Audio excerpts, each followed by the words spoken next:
En un momento de la historia de la humanidad, las puertas de Arcadia se cerraron. Siglos más tarde se volvieron a abrir. Ahora los Changelings tienen que afrontar un nuevo mundo. Hoy, en las pantallas, Changeling 20 aniversario.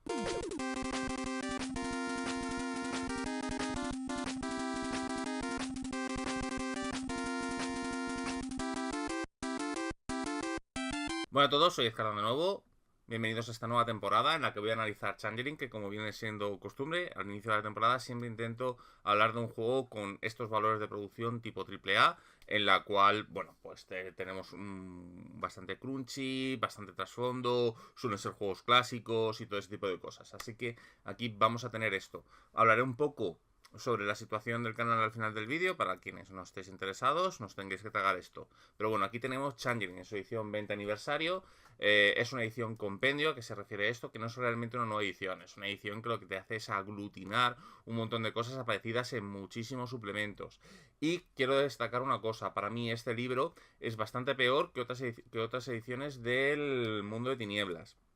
Me falta por leer Changeling en 20 aniversario, pero se le nota cierta dejadez en varios aspectos del juego, que iré analizando a medida que vayamos viendo el juego, pero se le nota que no está a la altura ni de mago, ni de hombre lobo, ni de vampiro. Para mí hombre lobo y mago son los dos que tienen más cara y ojo en estas ediciones, los que hubo un esfuerzo, especialmente en mago, hubo un esfuerzo, una necesidad de hacer ciertas cosas. Changeling para mí, falta de leer Wraith, Changeling para mí es un proceso un patito feo, sé que tuvo ciertos problemas en producción, es un juego que nunca fue especialmente popular dentro del mundo de Tinieblas, la primera edición con ese sistema de cartas coleccionables extraño, una segunda edición sin éxito, en el que de hecho se nota que es un corte abrupto de la línea porque empezaron a sacar una serie de libros y en uno de ellos pone, este es el primer libro de la serie de no sé qué, no sé qué, no sé cuántos, y nunca salió más.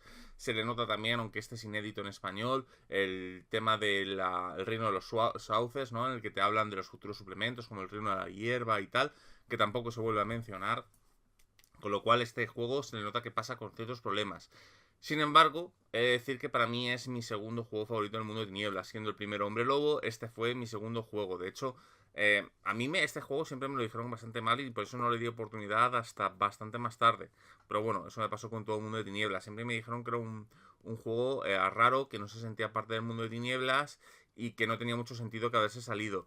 Y he de reconocer que tiene un poco de esto. Es un juego, pero esto le pasa a todos, salvo quizás Vampiro y Hombre Lobo son los dos que están más unidos en parte, pero ya pasa con Mago y pasa con Wraith y pasa con Demonio y pasa con los demás, que se le nota que hay una obligación en usar el mundo compartido del mundo de Tinieblas. Pero es verdad que Changeling vive es el que más vive dentro de su propio microcosmos. Hasta el propio ensueño es una vertiente como de la Umbra.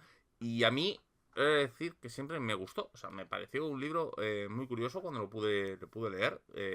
Cuando la factoría liquidó todas sus líneas, me pude hacer con él en su edición, segunda edición en español, y me gustó bastante. Y tengo casi todos los suplementos que se ven en español, salvo uno, que sí que lo tengo, pero lo tengo en impreso.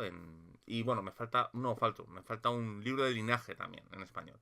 Pero bueno, en PDF pues pude coger todos, los dos libros que me faltaban en español y en inglés tengo toda la línea en PDF, con lo cual he de decir que es un gran juego, mucho mejor de lo que mucha gente dice y que mucha gente no le da la oportunidad porque es verdad que por su estilo gráfico y por los temas que toque pueda parecer un poco ridículo a la gente que lo mira desde el exterior.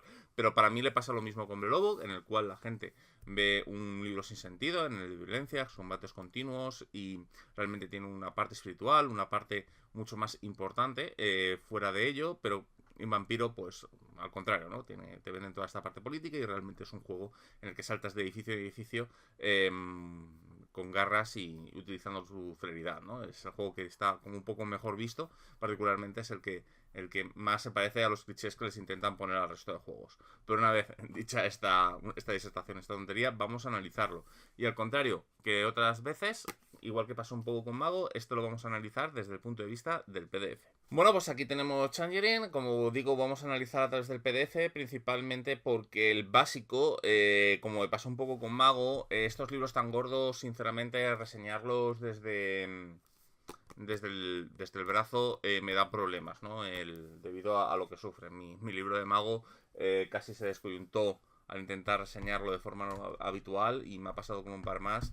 Y este tipo de libros, pues tan grandes, si tengo disposición de poderlos reseñar desde el PDF, los reseñaré desde el PDF de ahora en adelante. Pero bueno, aquí tenemos el libro de Changeling. En su portada es una reimaginación de la portada original, ¿no? Un poco más colores, un poco más limpia.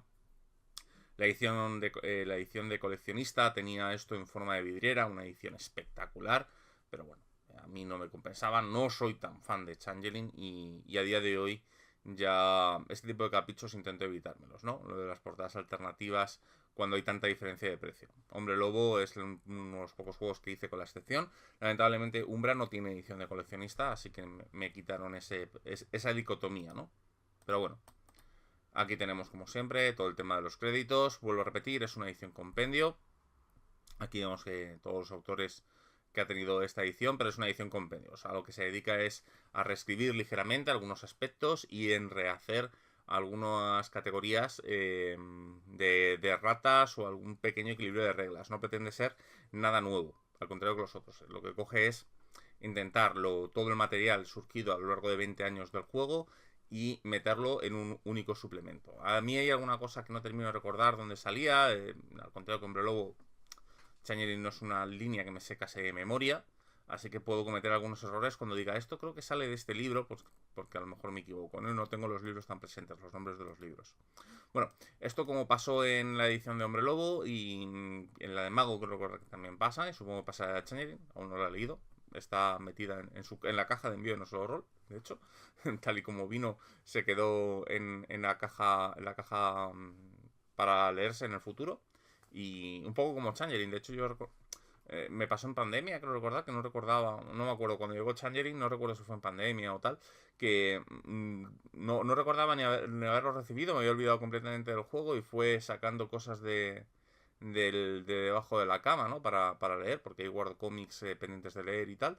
De repente salió la caja y digo, hostia, es verdad, tenía pendiente por leer Changeling, ¿no? Pero bueno, esto es para la gente que ponía cierto tier en el kit starter original. Se le dejó poner una serie de pequeño textito diciendo que había significaba channeling para ellos. Bastante emotivo, está bastante bien. Igual que pasó con el de Hombre Lobo, ¿no? Aunque en el Hombre Lobo había bastante de autores, de gente del kit starter, había bastantes españoles dentro de esos comentarios. Me sorprendió. Bueno, aquí tenemos como vemos, el índice, pues enorme. Y aquí tenemos la típica pequeña historieta que tenemos en Un Mundo de Tinieblas, ¿no? Estos pequeños mini relatos que tenemos al principio de los capítulos y este preludio que básicamente pues, nos describe la típica introducción al mundo. Es decir, que me gusta mucho esta forma de introducir el mundo de Tinieblas, es algo muy característico suyo y que está bastante bien y que una vez más pues se destacan con ello. Aunque también reconozco que igual que Mago esto tiene una pretensión más de no tanto de introducción al mundo, aunque lo tiene, sino que es un pequeño relato, una serie de personas introducidas al mundo de Changeling. No pretende ser tan introducción como eran en las ediciones de los 90. Una vez terminado, tenemos aquí las portadas. Como vemos, esta es una portada del libro de los Bogart. El libro de los Bogart es uno de los libros inéditos en inglés, nunca terminó saliendo, la serie se quedó en 6, una muestra más que la serie se cartó de forma abrupta, porque faltó uno de los libros de linaje. O sea, imaginaos que es como si de repente no existiera el libro, yo que sé, de los Malkavian o de las Furias Negras, ¿no? En Hombre Lobo o del Coro Celestial dentro de Mago, ¿no? Pues falta un libro. Este libro existe y existe en español, se desbloqueó en el kit Started y No Solo Rol también lo publicó, lo veremos, ¿no? Junto con otros libros de linaje, porque iré reseñando poco a poco el histórico de Changeling, igual que estoy reseñando el histórico de Hombre Lobo, aunque es un proyecto que se ha quedado un poco en segunda línea, ¿no? Porque mi intención pues es reseñar toda mi colección, ¿no? Siempre que tengo un libro pues los intentaré reseñar, salvo las excepciones que he comentado en algún directo de por qué algunos libros no son reseñados, ¿no? Un ejemplo de ellos es Merc. Merc nunca va a ser reseñado. Si reseño algo parecido a Merc será Games of the Dark Master, pero desde luego no el Merc clásico, debido a que es un libro que o la llama de Tulu de Jog, por ejemplo, tampoco lo reseñaré, ¿no? Pero bueno, esos son excepciones que vienen de otra forma y hay unos pocos libros que no serán reseñados nunca por ciertas cuestiones que, bueno, en algún directo si queréis me preguntáis o en la caja de comentarios puedo responder. Pero bueno, esto es una de las portadas. Esta es la portada que tiene el libro. Como os digo, es un libro que se publicó más tarde para la edición, para esta edición, para el 20 aniversario. Se comprometieron a completar esto, igual que en Mago decidieron completar los libros de la Tecnocracia remasterizados que faltaban, ¿no? Faltaban 4. Pues aquí faltaba un libro de linaje, se comprometieron a sacarlo y el Hombre Lobo pues pasó con el de los... con el que se vuelven malos. Los colmillos blancos. También pasó, ¿no? Los White Fang. Me salía el nombre en inglés. Pues aquí pasó lo mismo, ¿no? Este es el libro de los Bogart que vendrá, ¿no? Y formaba parte de los 7 linajes clásicos. Una de las cosas que vamos a ver en este libro que tiene sus problemas. Pero bueno, ya llegaremos a ello. Bueno, introducción, que tenéis este libro. Esto es el típico introducción de los juegos de White Wolf. Y era muy habitual en los juegos noventeros. También los tienes en Leyenda de los 5 Anillos, los tienes en Steam Mar. Todos los juegos de los 90 tenían esto, que era unos preceptos generales, ¿no? De qué hay en este libro, pequeños conceptos, ¿no? Como qué es Arcadia, el ensueño, que vamos a encontrar en cada capítulo. Y también vamos a tener un pequeño historia de lo que ocurrió con el juego, ¿no? Cuando salió en 1995 y que su corte en 2001, que pasó con un poco hadas, es una descripción muy somera de lo que ocurrió con este juego y para mí insuficiente y un poco no me termina de convencer. O sea, hay muchos más detalles. Yo entiendo que no es un libro de historia, ¿no? Hay Designer and Dragons, probablemente en el libro de 2000 a 2010 podáis tener esta información ampliada. Un libro mucho más interesante, al menos el de los 90, que yo es el que he podido leer poco por encima. Pero seguro que esto te lo explican bastante bien. Y White Wolf es una empresa que ha tenido muchos problemas, ¿no? Y esta historia es más que conocida. Afortunadamente, gran parte de la gente de White Wolf sí ha hablado, salvo la oscura época de CCP. Hay bastante información y documentación y muchos de los autores han hablado de su etapa aquí. Bueno, aquí vemos los libros, el infantil, rebelde y gruñón, que vamos a encontrar. Son 3 capítulos en cada uno de ellos y representan las 3 etapas en las que pasa un Changeling. Aquí tenemos un enorme glosario, bastante útil. Y tenemos aquí, es algo que me gusta, que es material de inspiración, que es todas las obras que casualmente, muchas de ellas son posteriores a la publicación de Changeling, para podernos inspirar, ¿no? Por ejemplo, pone el laberinto del fauno, el secreto de Ram, pone obviamente dentro del laberinto. Y una cosa que llama la atención y que me gusta es que ponen el nombre de las obras traducidas tanto en Hispanoamérica como en España. La verdad que está bastante bien, aunque sé que en Hispanoamérica algunas obras se llaman distintas según el país, pero bueno, que ahí está, ¿no? Habla también de Stardust, habla de la obra de Neil Gaiman como una fuerte inspiración principal. No sé si lo sería en el momento de salir Changeling, pero desde luego la gente que ha reescrito este libro se le nota porque tiene algunas partes reescritas, aunque para mí insuficientes. Este es un libro, igual que como comenté con Changeling, que se le nota el momento en el que sale o en el momento en el que se escriba. Este libro escrito un par de años después sería bastante diferente en algunos conceptos, algunos mejores, otros peores quizás, pero que se le nota que hay cosas que es un libro que vive en esta transición de cómo se escribían los libros. Por poner un ejemplo, en otro juego que no sea Changeling, ¿no? Que me viene bastante a la mente, ¿no? Como por ejemplo el razas en los juegos de fantasía a día de hoy ya no se escribe como razas, se escribe como linajes, como kindred, o sea, se escriben de otra forma, pero ya no se utiliza el término razas. Pues aquí igual utiliza cierta tecnología que se usaba antes, que probablemente a día de hoy ya no se usaría. Bueno, esta es una ilustración, la ilustración clásica de los ESU.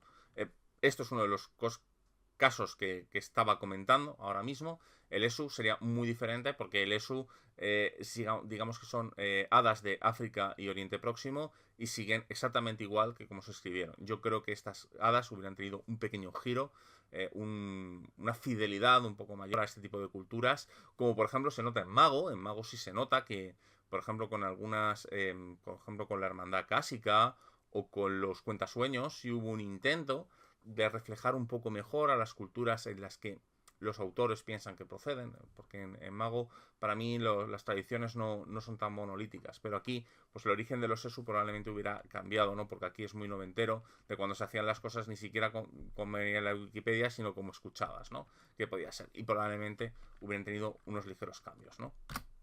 Estas hadas, además, cuya reina es Serezade, ¿no? El libro de los Esos a mí me gustó bastante, me lo tendría que releer. Son estos libros que a lo mejor si los leo ahora y digo, mi yo de 22 años no te estaba tan puesto en lo que podía molar o no. Este es un libro que hace mucho que leí. Bueno, Mundo de Tinieblas, aquí nos van a hablar del Mundo de Tinieblas. Mundo de Tinieblas desde el punto de vista de los Changelings, que el Mundo de Tinieblas es un lugar bastante oscuro, bastante cruel, con ese tema de gótico punk, que aquí pues obviamente en Changeling no es así, ¿no? Changeling viven en los dos mundos una vida, ¿no? En este mundo del sueño. Y pues, por ejemplo, nos hablan de Arcadia, ¿no? El país de las hadas, que es un mundo al que no se puede ir, ¿no? En el que se sellaron las puertas de Arcadia y se abrieron en lo que se llama la gran ruptura o algo así, en mitad del siglo XX. Se abre, ¿no? Quiero recordar que con el viaje a la luna, en el 69, se abren las puertas de Arcadia y muchos Sides llegan y no recuerdan exactamente por qué han sido reexpulsados, ¿no? Puede ser que Arcadia se haya cometido algún delito, haya sido invadida, haya sido destruida, todavía no se termina de decir, ¿no? Una cosa que me gusta de este libro, y lo volveremos ahora, bueno, lo veremos cuando lleguemos un poco al capítulo, ¿no? Aquí tenemos las cualidades quiméricas, bueno, la crisálida, los changelings realmente son, al contrario que los changelings mitológicos nuestros, ¿no? Que son hijos raptados por hadas y tal, esos más changeling de los, aquí tiene su propia mitología en la cual las hadas, cuando mueren, digamos, como son inmortales realmente, lo que hacen es meterse en cuerpos de niños que han nacido sin alma, ¿no? Niños muertos en el momento de nacer, aprovechan el hueco que ha dejado el alma para meterse, el niño de repente vive, ¿no? Esto es... No es común, pero no es raro que ocurra en los hospitales. De hecho, a mí me llegó a pasar, ¿no? Yo nací y pensaban que estaba muerto y no, pues de repente renací, por así decirlo. Pues esto puede llegar a pasar, ¿no? En el que de repente, pues un niño tiene como una especie de muerte súbita y de repente, pues ha quedado un susto muy desagradable para los padres. Y realmente, pues Changeling especula que estos niños realmente lo que tienen es un espíritu de nada adentro, que si se cumplen las condiciones adecuadas, esta crisálida se abre y entonces entra dentro del mundo de la fantasía, ¿no? Eso se llaman y pues tienen acceso a sus poderes y a su conocimiento, incluso a veces de sus vidas pasadas, ¿no? Luego está lo que llaman las cualidades quiméricas. Las cualidades quiméricas son cosas que pueden ver todo el mundo, por así decirlo. Por ejemplo, una alfombra voladora. Pues si la alfombra se ve en el mundo normal sería una mundo quimérico, una cualidad quimérica. Que no hay que tener en cuenta, igual que las quimeras. O sea, yo, por ejemplo, puedo tener un bastón y dentro para un changeling sería una espada, ¿no? La gente ve un bastón, pero tiene la cualidad quimérica de ser una espada en realidad, ¿no? Luego están las quimeras, que son cosas distintas. A mí las terminologías parecidas, entiendo por qué ocurren, sobre todo en las traducciones, pero es una de esas cosas que confunden, ¿no? Porque una cosa es una cualidad quimérica y otra cosa es una quimera. Una quimera es, por ejemplo, si yo tengo un oso de peluche que puede hablar y se puede convertir en un monstruo o un tipo de golem o algo así. Eso sería una quimera, ¿no? Sería un constructo creado por la imaginación o por el changeling, y una cualidad quimérica es una cualidad de un objeto que tiene algo especial cuando un changeling lo ve, ¿no? Por ejemplo, una taza, una tetera medio rota y tal, para a lo mejor para los changeling es una tetera bellísima, que tiene que calienta el té solo y ese tipo de cosas, pero es desde su punto de vista. Para la gente normal, pues sería a lo mejor una niña jugando con un juego de té que ha sacado de la basura, ¿no? Bueno, ostras, la sensibilidad, ¿eh? Bueno, la importancia de la intención, aquí te hablan de que las cosas, por lo importante es la intención, ¿no? No la forma en la que está, ¿no? Un poco como dicen en God of War Ragnarok, ¿no? Importa la esencia, no la forma. Un papel mugroso y tal, pues puede ser una carta, una bella carta labrada, porque lo que importa es la intencionalidad que ponen los changelings en su lugar, ¿no? Y aquí tenemos la descripción de las quimeras. Y aquí nos hablan un poco de la historia de los Kitain. Kitain, que son los changeling, ¿no? Nos hablan de una historia académica, la edad mítica, ¿no? Cuando las Chandler y todo el tema de los Sota de Danann utilizan mucha mitología. Para todo esto utilizan mucha... Esto es una de las cosas que digo que cambiarían, ¿no? Porque todo es muy... eh, entorno, que puedo entender por qué, pero todo va muy en torno a la historia de los Tota de Danann, ¿no? Y estos elementos del folclore irlandés barra celta, ¿no? Todo está todo muy guiado por esa mitología. Y esto es unas cosas que creo que si el libro se escribiera hoy, pues cambiarían, ¿no? Intentarían no que pareciera que todo nace de ahí, ¿no? Incluso las hadas más lejanas. Tiempo de leyendas, ¿no? Pues igual nos hablan de toda esta etapa, momento de lucha contra Valor Unojo, sus fomorianos, que eso les conecta en parte con Hombre Lobo, ¿no? Que se nota que es un juego que nace después. Te hablan muy vagamente, aquí por ejemplo no te hablan de los fomorianos de colores, que estaban encerrados, que luego se liberan, en el Changeling más actual y tal, en el 1999 y todo eso.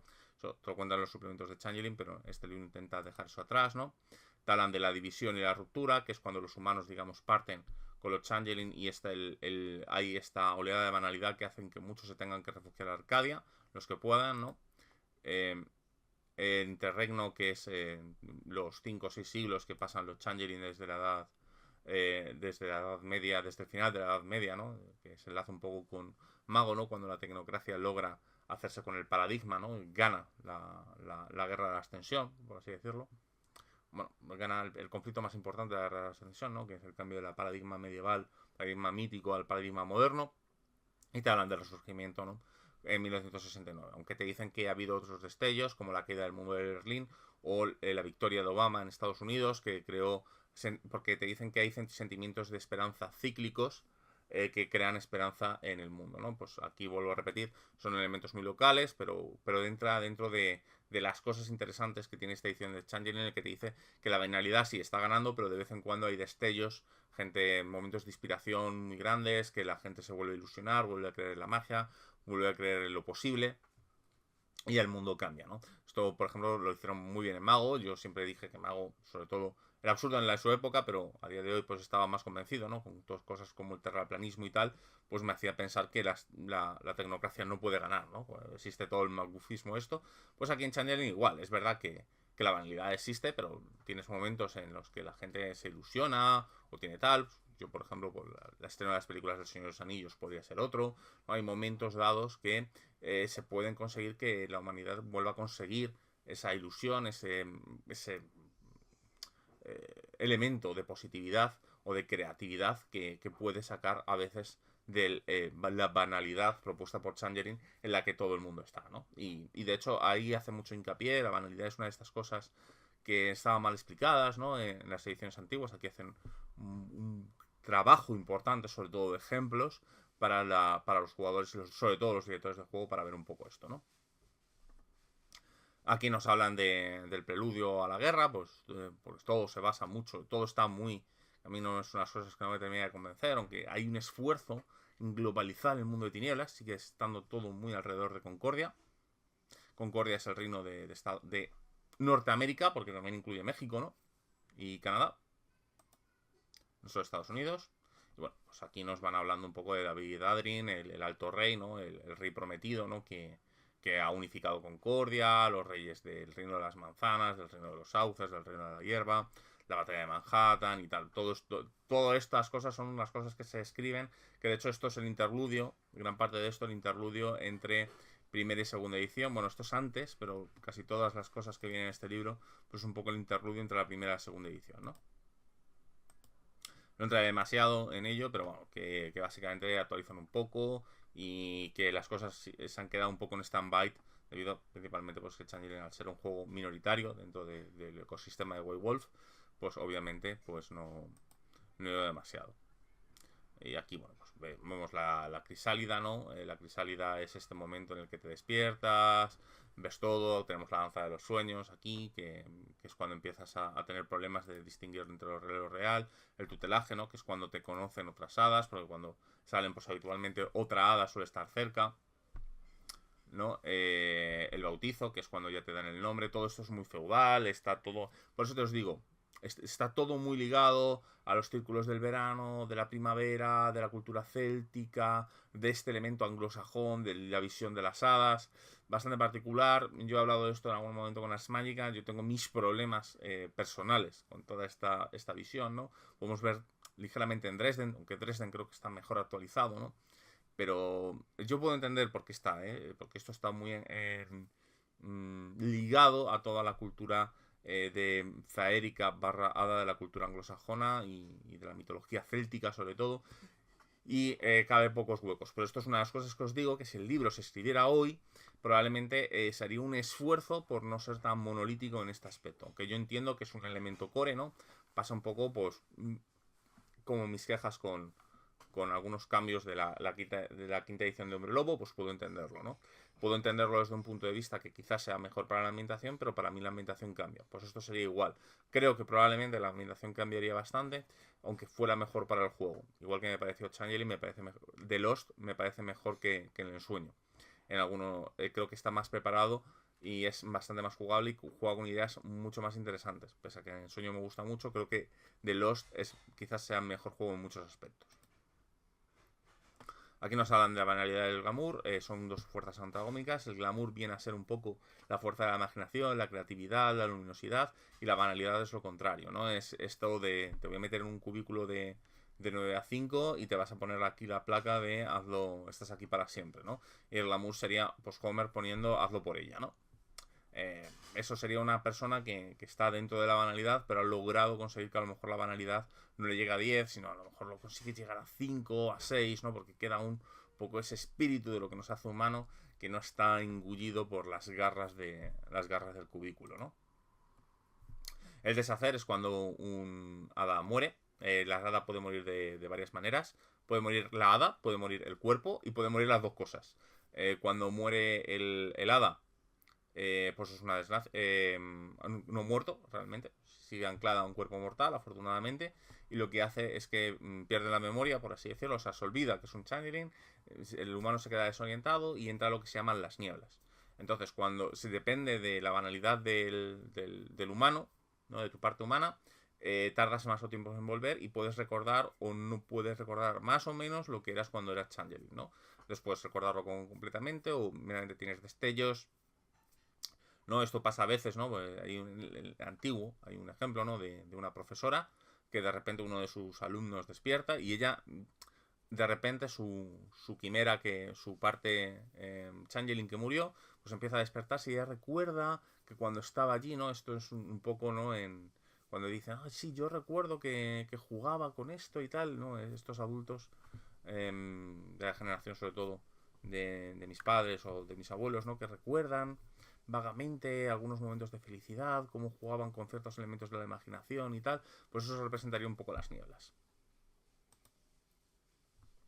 Aquí nos hablan de cómo envejecen, obviamente, porque pueden envejecer en cuerpo físico, pero el Shiny envejece de otra forma, tiene tres estados, el gruñón, el infantil, el rebelde y el gruñón, que no tiene por qué ser el gruñón, es un changeling viejo, pero puede ser un changeling viejo con 14 años, o sea, nada te lo impide, ¿no?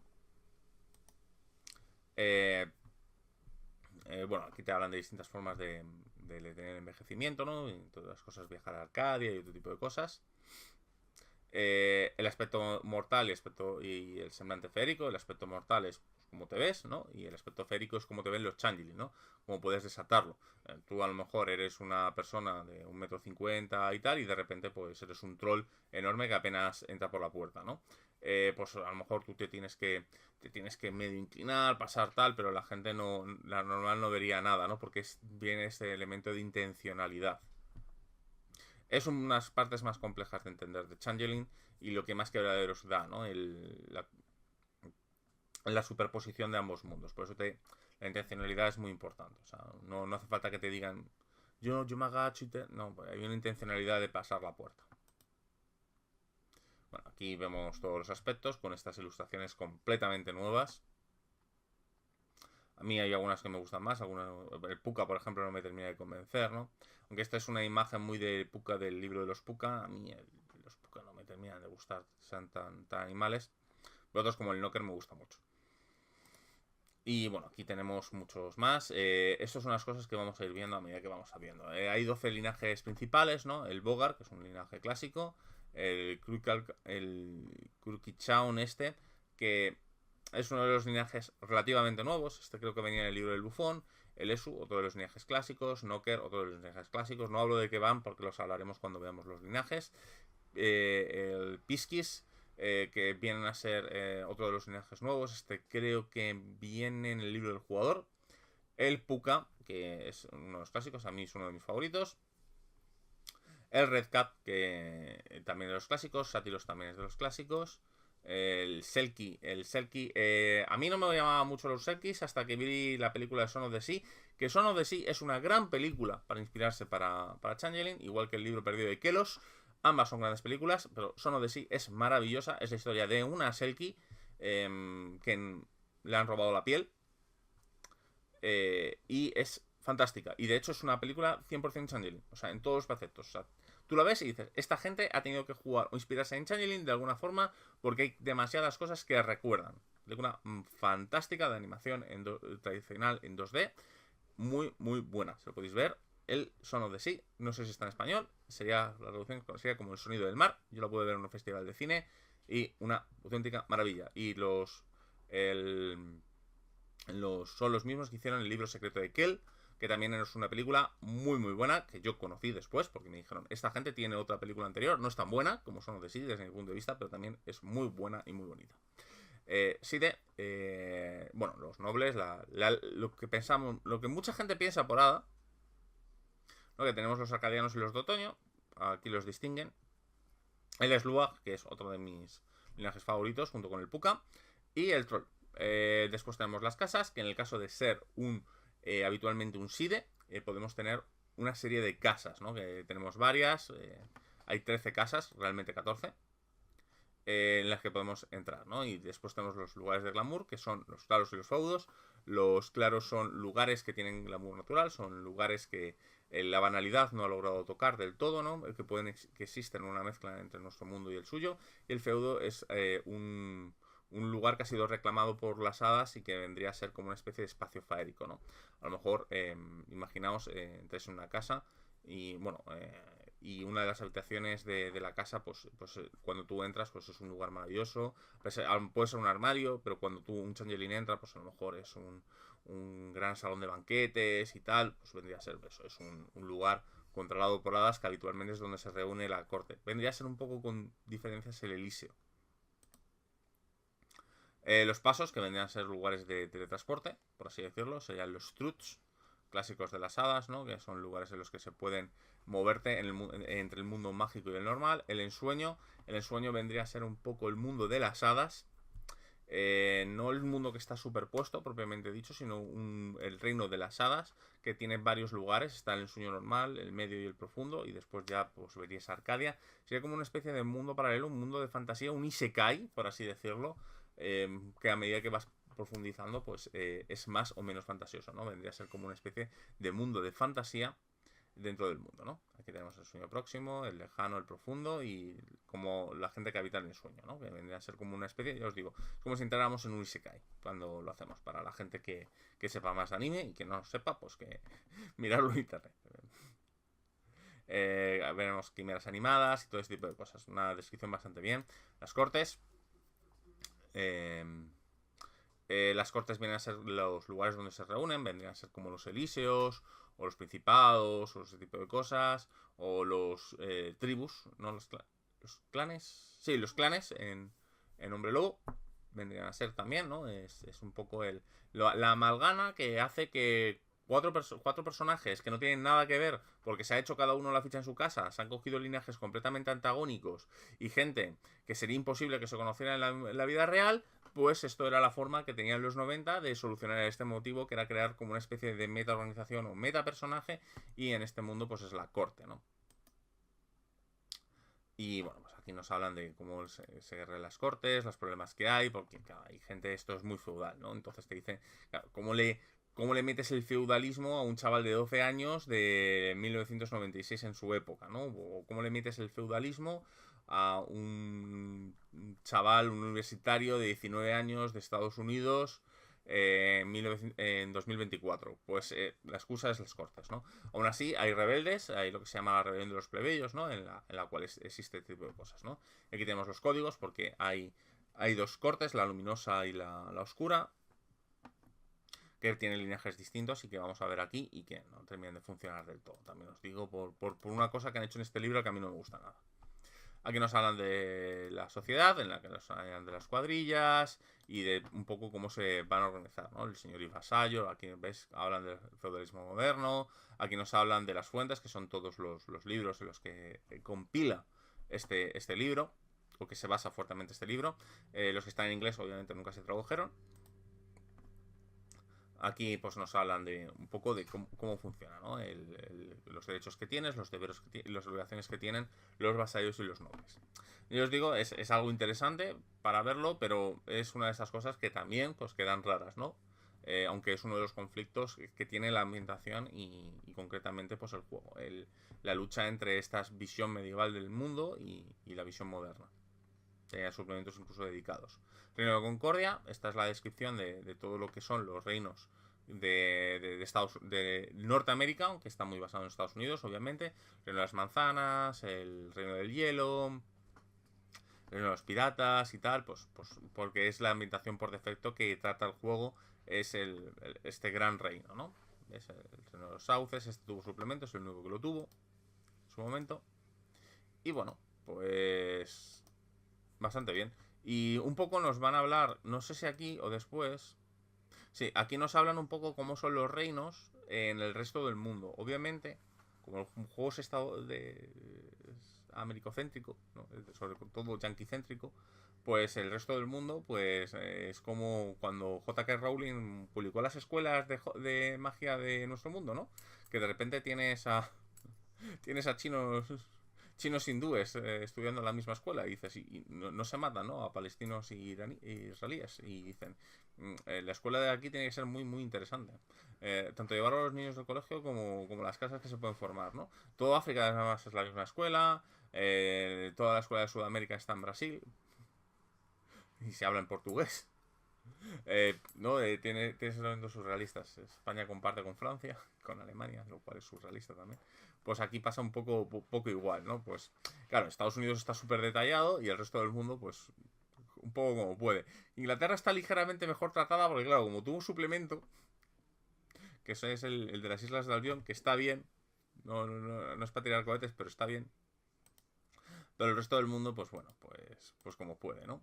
Aquí vemos, por ejemplo, Francia, pues tiene o sea, el reino de Francia y son 3 ducados. Bueno, pues a lo mejor Francia pues tendría sentido que mínimo fueran 2 reinos, ¿no? Entre la Provenza y Normandía, pero bueno, a ver, que entiendo por qué se hace así, porque al fin y al cabo esto está hecho por americanos, para público americano, y bastante con que les dio un poco para intentar aclimatar la situación a un público internacional. España y Portugal, pues por ejemplo aquí tienen lo mismo, ¿no? Y tienes 4 reinos, ¿no? Pero por ejemplo, ¿por qué Portugal no tiene, no? Porque lo lógico es que hubiera el reino de Lusitania, o incluso el reino de Galicia, ¿no? Y a lo mejor Galicia y Portugal está unido dentro del punto de vista de los changeling. Son este tipo de cosas que a veces le fallan, ¿no? Y probablemente Iberia tendría probablemente las Canarias fueran su propio reino, ¿no? O sea, que se nota que está hecho por gente que no conoce la realidad histórica y cultural de los distintos países en los que están. Y a día de hoy, pues, a lo mejor sería un poco distinto. Tampoco creo que esta parte fuera mucho mejor, porque siguen siendo yankees. Pero en algunas cosas estarían mejor hechas. Y bueno, aquí tenemos una descripción, como veis, muy somera de todos los lugares. O sea, es que incluso llegamos a África. Y África, creo recordar. Sí, claro, la tierra de los sueños ancestrales, ¿no? África es el mismo. Cataclán, uno entero. A todo el continente de África. Y ese tipo de cosas. Bueno, aquí tenemos la ilustración de los knockers. Esta me suena que está mejor hecha. O sea, esta me da la sensación de que está remasterizada. Bueno, los Kitai, aquí nos hablan de la estirpe. Con los. Primero hablan de los aspectos. El aspecto infantil. Infantil suelen ser las hadas jóvenes. Que es gente con una gran cantidad de glamour. potencial muy bestia, pero sin mucho dominio de él. Después tenemos los rebeldes, que son los cuando un hada es adolescente. Cuando un hada, no un cuerpo, un hada es adolescente. Y por último tenemos los gruñones, ¿no? Cuando una hada es vieja y es capaz de usar la banalidad un poco en su beneficio, aunque eso le puede perjudicar. Se puede ir para atrás y se puede avanzar bastante mediante métodos distintos. Aquí tenemos los linajes, vuelvo a repetir. Vamos a ir viendo los uno a uno. Los Bogans suelen ser un poco las hadas del hogar, ¿no? Gente que le haga la cocina, gente que se dedica a servir y tal. Todas esas hadas que probablemente cambiarían, ¿no? Son las Bogans son las hadas del trabajo duro y la servidumbre, por así decirlo. Y eran los únicos que no tenían libro y quizás por eso sean las hadas más estereotípicas de todas en su concepto. Porque no tenían libro hasta que salió Kid Starter. Estas son una de las hadas que salió en suplementos, ¿no? Que son las hadas más juguetonas, más bromistas, más tal. Para mí se meten un poco, es una especie de hada híbrida entre lo que va a ser el sátiro y el puka. Por eso a mí no me termina de convencer. Pero bueno, es un poco el hada de Irlanda. Ya sabéis que este intento de meter cada linaje y tal en un país muy concreto, pues estos serían el oro de la Pechaun y tal, pues vendría de aquí, ¿no? Intenta este elemento irlandés importante, incluso se ve incluso en la camiseta del tipo. El Esu son las hadas de Oriente Próximo y de África. Son hadas viajeras que se dedican a las historias. Y os digo, una de sus hadas más importantes es Serezade. El linaje de Serezade es muy importante y se menciona bastante en el libro de los Esu. Voy a repetir, es un libro que tendría que releer porque a lo mejor no me parece tan buena idea 20 años después. Pero yo, este libro sí que me gustó. Y os digo, es las hadas de Mesopotamia, de la India, o sea, básicamente eran las hadas de toda Europa, pero nos suena que la gente debería jugar con esto, pues esto era en los 90. Y ahora, pues no han cambiado mucho. Es verdad que se le ha intentado dar unos linajes más hacia el este, incluido la India. Antes era más África, Oriente Próximo, ahora es más India y Oriente Próximo. Los knockers son las hadas inventoras, ¿no? Las que se dedican a los cachivaches y a todo ese tipo de cosas. De hecho, tienen una maldición, es que sus cachivaches no pueden ser... sus inventos no pueden ser perfectos, siempre van a tener una pequeña tara, ¿no? La típica puerta que tienes que cerrar 2 veces, el típico motor que va a gotear siempre, no importa lo que hagas, la cinta americana que le pongas, siempre van a tener un pequeño defecto que tiene que ver un poco con su personalidad también, ¿no? Y es las hadas inventoras y las que se dedican a hacer las máquinas. O serían los gnomos en D&D o serían los knockers. Piskis. Los Piskis son las hadas rápidas, mensajeras, cantantes, musicales y todo este tipo de cosas. Vuelve a ser una mezcla entre los Esu y los sátiros. Pero bueno, no les tengo especialmente cariño. Pero bueno, que aquí están. Esta es una de las también de los suplementos, no es de los originales. Los Puka, las hadas traviesas, que tienen que ver con el mundo de los animales. De hecho, suelen tener partes de animales. De hecho, el suplemento era muy gracioso, ¿no? Porque te hablaba de que los animales, ¿qué tipo de animales es? Pueden ser pájaros, pueden ser insectos, pueden ser peces. Porque todo era muy hacia animales tipo ardillas, perros, animales mamíferos, habitualmente más comunes, ¿no? Entonces te hablaban de los animales infrecuentes, ¿no? Por ejemplo, a lo mejor si eras de aves, podías tener el pelo como si fueran plumas y tal, que es el que hemos visto en la ilustración. Todo eso se abrió, yo supongo, por preguntas de la comunidad en el libro de los Puka, que es el libro que no vimos en español, y creo que es el único libro de linaje que no vimos en español, y que la verdad está chulo, ¿eh? Yo lo pude leer en la época, cuando conseguí el PDF, y la verdad está bastante bien. Y yo os digo, el Puka es un poco el hada traviesa, el hada más que podemos esperar, ¿no? Es una de las hadas más clásicas y que más puedes esperar cuando te haces un acercamiento. Y la verdad, es uno de mis favoritos. Junto con el Knocker y el Sluag. Para mí me gustó bastante. Pero ahí tenemos los Red Cats. Los Red Cats son las hadas violentas.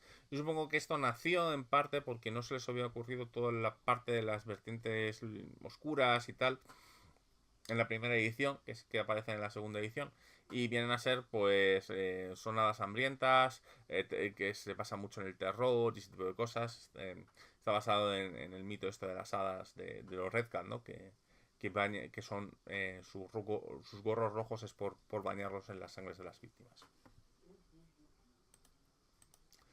Sátiros, las hadas de la juerga, el sexo, alcohol y rock and roll, pues sexo, drogas y rock and roll, pues estos son las hadas, ¿no? Les han intentado rebajar un poco, sobre todo el aspecto sexual, pero bueno, que viene a ser un poco el hada de las fiestas y del desbarre y de todo ese tipo de cosas, ¿no? Os digo, no es una hada que me haga gracia. El Selkie son las hadas focas. Son como una especie de cambiaformas, habitualmente en forma de focas. De hecho, siempre, casi en la mitología siempre en forma de focas. Aquí te dicen que a lo mejor no tiene por qué. Que tienen como una especie de piel. Se deben transformar con su piel. Su piel puede tener varias formas, ¿no? Por ejemplo, puede ser un abrigo, una bolsa de basura, un jersey, lo que fuera, que es lo que le concede sus poderes, y si no tiene sus poderes, pues se pierde. Un problema que puede tener esta hada, le pasa un poco como el tritón, ¿no? Que suele tener está condicionado, ¿no?, al entorno. Tendría que haber un gran lago o el mar. Son este tipo de clases, profesiones, razas, etc., que suelen estar muy metidas dentro de un ambiente muy concreto. Y eso puede irle en su demérito, por así decirlo. Pero ya os digo, yo desde que vi Son of the Sea estoy enamorado de este tipo de personajes. Yo cuando los vi la primera vez, obviamente que no había visto la peli, bueno, me pareció que no estaban tal, pero después me enamoré. O sea, están muy chulos. Los SIDE, que vamos a repasarlos un poco por encima los dos, porque tienes los SIDEs arcadianos y los de otoño. Los SIDEs arcadianos son los SIDE que llegaron que se fueron y vivieron en Arcadia y han llegado en el siglo XX. Y con lo cual son bastante prepotentes y siguen anclados mucho en las viejas tradiciones, en las viejas costumbres, y básicamente creen que su pis huele a colonia. Y después tenemos los de otoño, que es gente que ha vivido más en el día a día, que son personas que están más centradas en lo que es la realidad, siguen siendo bastante prepotentes y bastante imbéciles, pero no lo son tanto. Esta gente sí que cree que piensa que existe cierto elemento de meritocrático que no te lo da solamente la sangre, sino te lo dan tus actos. Nosotros sí que creen que viene con la sangre. Los Slugs son las hadas igual que los Redcats, son un poco del terror, pero esto es un poco más del terror. Desde el punto de vista del terror eran los Redcats desde el punto de vista más físico y un poco más el mental, ¿no? Las arañas, la oscuridad, el miedo, las sombras, ese tipo de cosas, ¿no?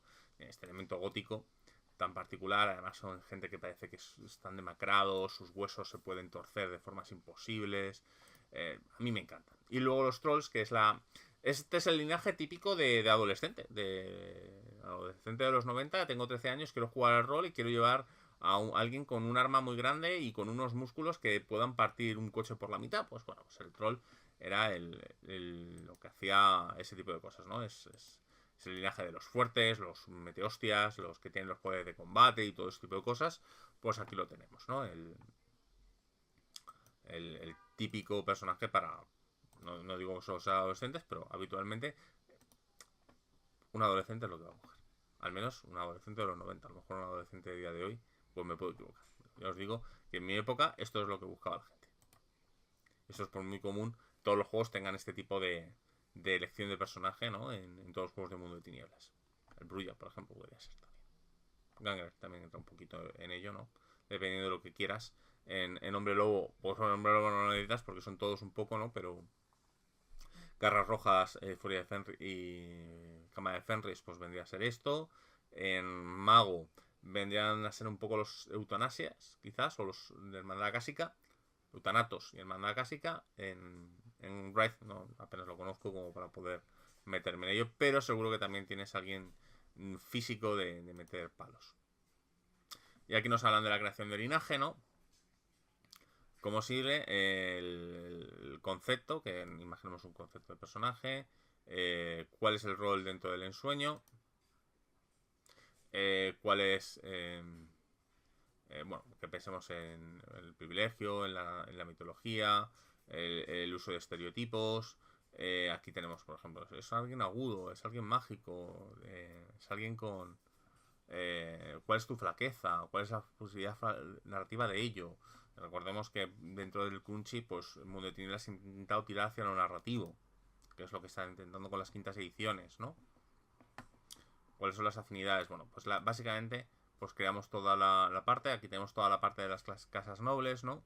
Que, bueno, pues vienen en distintos. Tenemos la casa del asesinato. Son distintas vertientes de la nobleza, ¿no? Las personas muy nobles, las que se dedican a la traición, los que son esgrimistas, los que son buenos gobernantes, los que son buenos economistas, dando desde su punto de vista más positivo como de sus mayores defectos, ¿no? Porque tenemos 7 casas luminosas y 7 casas oscuras. Esta es la casa de Valor, ¿no? Que es el de Valor un ojo, ¿no? Que es de la corte oscura. Aquí tenemos su favor, su defecto, cuál es su posición, el motivo de su exilio y tal, ¿no? Pues aquí tenemos todas las casas. Por ejemplo, aquí tenemos el de la... Bueno, esta es la casa de los forjadores, que hay una cosa muy curiosa en el mundo de Changeling, ¿no? Esta casa fue la que le entregó a los humanos el acero, porque, bueno, que necesitaban un material para combatir contra los fomorianos, creo recordar. Entonces hubo un Shide que se inventó este material para que los humanos no usaran hierro, que claro, el hierro es una de las cosas que puede matar al Changeling de forma definitiva, eso lo veremos más tarde. La casa de la noche, ¿no? Y ya os digo, tenemos casas de todo un poco. No voy a meterme con todas porque os voy a decir la verdad, algunas las confundo. No, los SIDE no es algo que me llame poderosamente la atención y tienes un poco de todo. Bueno, aquí tenemos la creación de personajes, algunas que se me mezclan. Todo el tema este de nobleza a mí se me mezcla a veces. No están muy claras. Al principio sí, pero porque al principio existían 5 y con los suplementos metieron 9 más. Entonces, de las 5 casas originales sí me acuerdo, pero las otras 9 que entraron con el suplemento de los linajes oscuros y los linajes perdidos, no tengo tan claro. Bueno, aquí tenemos la creación de personajes, ya, ahora sí que sí, propiamente dicha, que funciona un poco como todos, es el repartir bolitas, ¿no? En el paso 1 decimos el concepto, qué linaje es, qué legado, qué casa, cuáles son sus rasgos, los tipos de atributos, físicos, sociales, mentales, talentos, técnicas, conocimientos. Y básicamente pues es la repartición de bolitas, ¿no?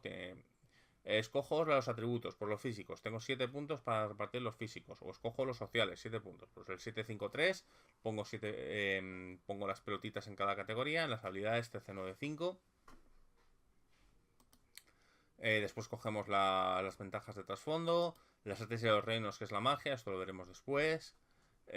Cogemos la voluntad, el glamour y la banalidad que tenemos, que va a depender un poco de... Que aquí tenemos, según la edad de hada que vayamos a hacer, pues vamos a rellenar distintos puntos de glamour y banalidad. Como vemos aquí, pues...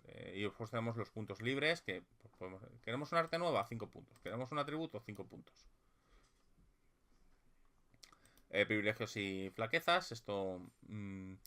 si nos hacemos una casa noble, tenemos acceso a unos privilegios y unas flaquezas, como hemos visto antes. Y bueno, los puntos gratuitos, méritos y efectos, si los podemos usar, eso viene en el apéndice. Las especialidades, si tenemos alguna habilidad 4 más, podemos poner una especialidad, que lo que nos permite es alguna ventaja a la hora de tirar. El umbral y el antesis, que es cómo podemos conseguir el glamour. Esto era del libro del jugador, creo recordar, que no una regla del básico.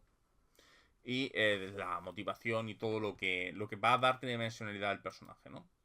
Y aquí, como vemos, pues tenemos todas las tablas y todos los resúmenes, un ejemplo de creación de personaje. Me gusta mucho esta ilustración. Y punto por punto, ¿cómo vamos a hacer? El preludio es esta sesión 0.5, no sería la 0 a día de hoy, sería la 0.5, que sería jugar con el personaje humano antes de despertar. Esto en Vampiro se llamaba la sesión 0 y es verdad que te servía ligeramente para la sesión 0, pero esto sería una 0.5. Y la cuadrilla, pues es el resto de personajes, ¿no? Cosas que... preguntas que tenemos que responder sobre el grupo de personajes. Aquí tenemos el arquetipos de personalidad. Esto principalmente es para tener motivaciones y formas de saber cómo ganamos fuerza de voluntad. Fuerza de voluntad está bastante bien hecha en este libro. desde el punto de vista de cómo se consigue, cómo se gana, cómo se regenera. No sé si en el resto de mundos de 20 aniversario, no recuerdo si es exactamente igual, porque hace tiempo que los leí algunos de ellos, pero desde luego que sí que me he leído el clásico y aquí está mucho mejor hecho, ¿vale? Porque tú regeneras toda la fuerza de voluntad entre capítulos, no un dado, o sea, es un recurso, saben lo que es un recurso. Aunque he de decir que con estas reglas yo no permitiría incrementar la reserva inicial. Pero eso es una opinión personal. Porque hay muchos combos y mucha gente que era bastante trampera y traicionera con la fuerza de voluntad 10. Que te dicen que a efectos era uno de cada 10 millones de humanos tenía aproximadamente fuerza de voluntad 10. Y era un combo que sabían usar muchos jugadores Munchkin.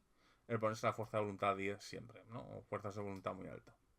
A mí ese tipo de... Es que me dice algo del jugador y me hace desconfiar de la gente que se pone eso. Raramente tiene que ver con el personaje. Bueno, aquí tenemos pues igual, ¿no? Todo lo que tiene que ver con cómo recuperar fuerza de voluntad, mm, cómo recuperar glamour, cómo ganar banalidad y este tipo de cosas. La descripción de cada habilidad y atributo del juego con los ejemplos siempre son cosas interesantes, ¿no? En resistencia es malo, acabas derrotado tras una excursión al buzón de correos. Normal, eres más o menos sano. Pues yo probablemente tuviera dos. El uno no llego, pero el dos probablemente sí. Te puedes ir a una montaña o escalar paredes o de mochilero, a lo mejor con 16 años, hoy no. Esto provocaría que el corazón y los pulmones me salieran. Desde luego es dos. Excepcional, estás preparado para hacer triatlón.